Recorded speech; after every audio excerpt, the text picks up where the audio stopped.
I thought I would talk today about what is Christianity.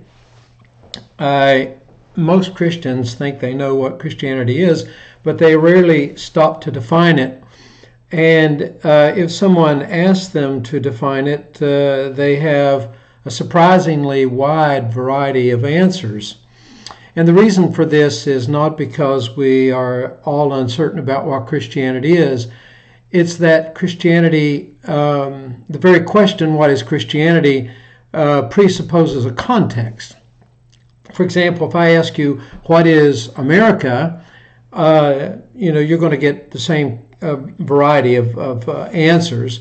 Do you mean geographical? In that case, America is, western side of the hemisphere of the world, and it's North and South America, and numbers of countries in both continents and all the islands surrounding them.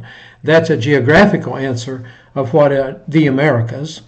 If you're asking what is America, and you're asking for a kind of political answer, and you're talking specifically about the United States of America, then you'll talk about democracy. And if you're talking about the economy, you're talking about capitalism. If you're asking the question from a cultural context, what is America, then you're going to get into areas like film and jazz and hot dogs and hamburgers and football. Of course, if you're asking a patriotic question, and then depending on the political persuasion that you have, then you're going to get misty-eyed and say, for me, America means, and you have a lot of adjectives about what that means, usually nowadays in opposition to the other side of people who live in this country that you don't think are real Americans. So, this is a way that such a question of what is America, where it ends up. And when you ask what is Christianity, you get the very same thing. Christianity is, among many other things, an attachment to the person and the teachings of Jesus Christ. I'm looking at my time so I don't go over my time here. But it's attachment to the teachings and the persons of Jesus Christ.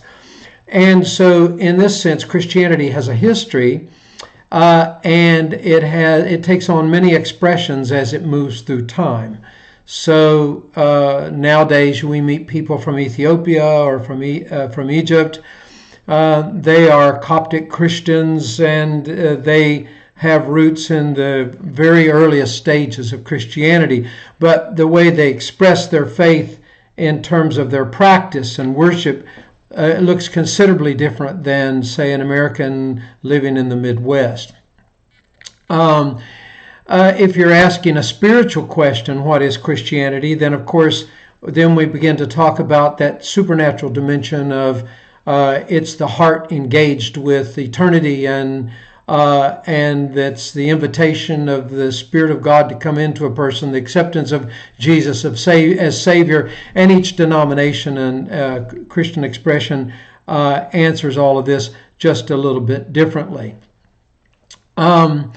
If you're asking, culturally, what is Christianity, then a person that say is Caucasian in Alabama that's always going to Baptist church, then Christianity, it takes on its personal relationship with Christ, of course, but also it's potlucks and gospel singings and dinner on the ground and all those kinds of things that surrounds the faith as community.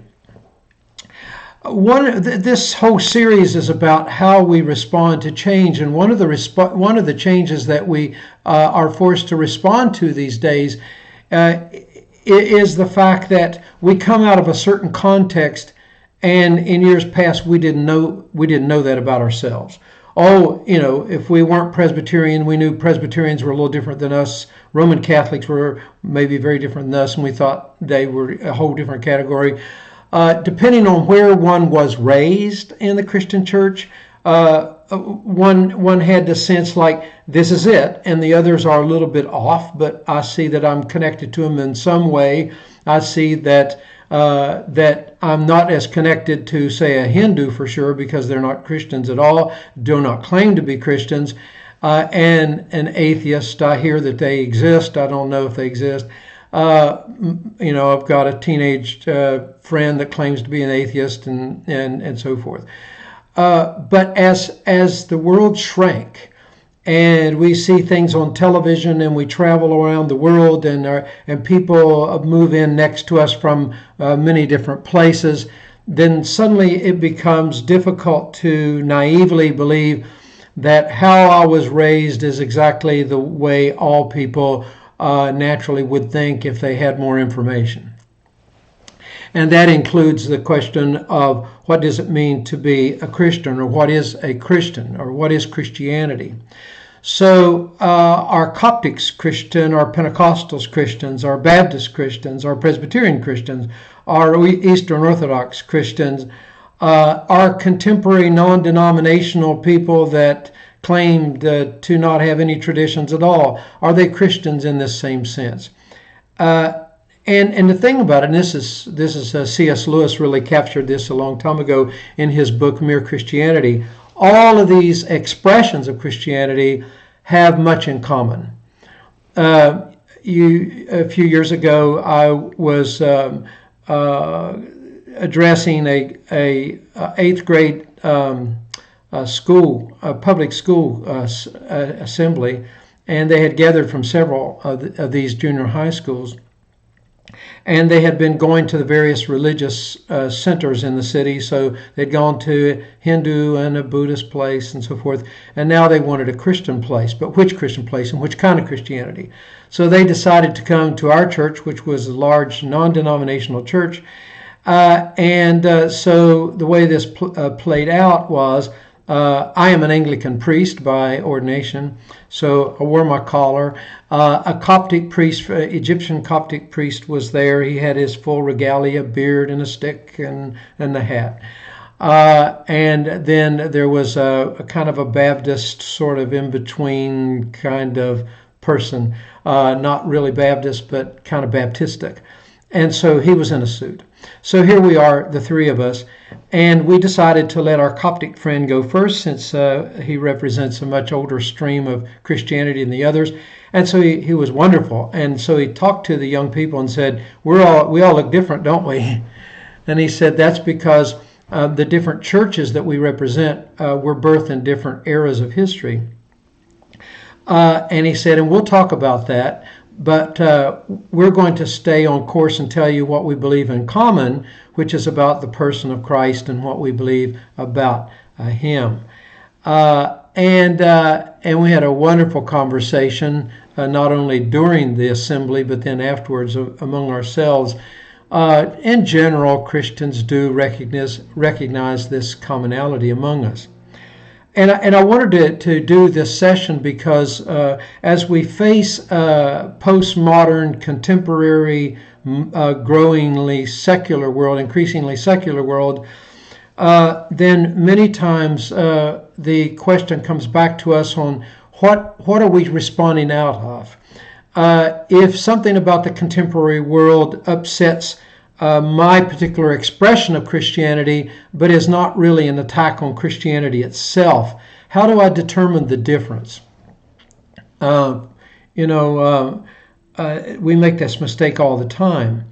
So before we really discuss how to address the issues in a contemporary secular world that we live in, and why we feel challenged by those things, we have to know what it is we're responding out of. Are we responding out of just being a Baptist or a Pentecostal or a Roman Catholic? Or are we responding out of a kind of common witness that we have through all the ages? And if so, we're going to have to know what that common heritage is. And a surprising amount of Christians do not know that heritage. They do not know the history of their faith. They do not know this the rich philosophical material of our faith, that we will need to be able to address modern problems like artificial intelligence and robotics, and the scientific questions like the Genome Project and those kinds of things. We won't be able to respond to them because our particular expression of Christianity is too narrow many times to really give us a good sense of how to respond. But when we look at this common deposit of faith, then we have 2,000 years of accumulated thought and art and practice that we can draw from, whether it's our particular preference or particular emphasis in our denomination or not. So I think that's the very first issue that we have to face as Christians, is looking at our own house. How do we respond to what do we mean by the question, what is Christianity? And then after that, then we can say the content of our faith is the following. Here's what it means.